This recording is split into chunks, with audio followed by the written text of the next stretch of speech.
உலகில் நமக்கு எத்தனையோ நிஅமத்துகளை அல்லாஹ் தருகின்றான். எத்தனையோ நிஅமத்துகள். பெற்றோர்கள் ஒரு மாபெரும் நிஅமத், மனைவி மக்கள் மாபெரும் நிஅமத், உற்றார் உறவினர்கள் மாபெரும் நிஅமத். இப்படி நிஅமத்துகளை அடுக்கிக் கொண்டே போகலாம். ஆனால் எண்ணி முடிக்க முடியாது, அல்லாஹ் குர்ஆனில் சொல்வதை போன்று. ஆனால் இறைவன் அவ்வளவு நிஅமத்துகளையும் உயர்ந்த நிஅமத்தாக, பெரிய நிஅமத்தாக எதை அறிமுகப்படுத்துகின்றான்? லக்கத் மன்னல்லாஹு அலல் முஃமினீன், உங்களிலே ஒரு தூதரை அவன் அனுப்பியிருக்கின்றான்.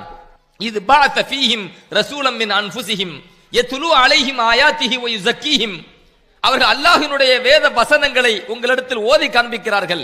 சத்திய மார்க்கத்தை கொண்டு வந்து பாவ கரைகளை விட்டு அவர்கள் உங்களை தூய்மைப்படுத்துகின்றார்கள்.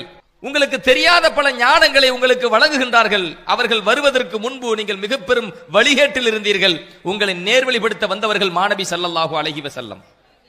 அப்படி என்றால் மிகப்பெரிய நிஅமத் யார்? பெருமானார் ஸல்லல்லாஹு அலைஹி வஸல்லம் என்று அல்லாஹ் குர்ஆனிலே குறிப்பிடுகின்றான்.